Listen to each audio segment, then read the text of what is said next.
আসসালামু আলাইকুম। নতুন একটি ভিডিওতে আপনাদের সকলকে স্বাগত জানাচ্ছি। আমি হেমায়েতুল্লাহ। আজ চলে আসলাম আমরা বিশাল আকৃতির কিছু কুলিং টাওয়ারের কাছে। এই কুলিং টাওয়ার কিভাবে কাজ করে বা এটা কার সাথে কাজ করে সেই বিষয়ে আজকে আপনাদের ধারণা দেওয়ার চেষ্টা করব। কুলিং টাওয়ার অনেক সময় রুফটপে বা ছাদে দেখে থাকি, অনেক সময় হচ্ছে আমরা বিভিন্ন বিল্ডিংয়ের পাশে কুলিং টাওয়ার দেখে থাকি। এই কুলিং টাওয়ারের মূলত কাজটা কি?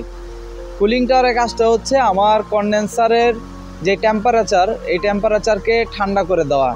আমরা সকলেই জানি যে গ্যাসটা যখন তরল অবস্থায় থাকে তখন হচ্ছে কনডেন্সারে থাকে, আর ওই তরল অবস্থায় থাকলে তখন হচ্ছে আমার গ্যাসটা হচ্ছে গরম থাকবে রেফ্রিজারেশন সাইকেলে।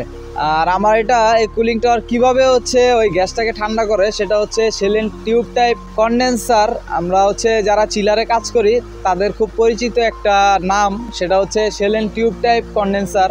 আমরা চিলারের এই শেলেন টিউব টাইপ কনডেন্সারকে ঠান্ডা করার জন্য মূলত কুলিং টাওয়ারটি ব্যবহার করে থাকি।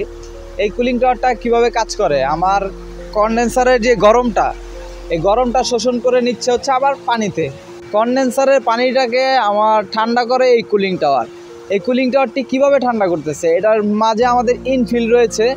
ইনফিলের মাঝে যখন আমার পানিগুলা স্প্রে আকারে পড়ে, একটা ফ্যান রয়েছে ন্যাচারাল বাতাসটা, এই বাতাসটা হচ্ছে দেখতেই পাচ্ছেন আপনারা খেয়াল করলে, এখানে আমার গ্যাপ রয়েছে।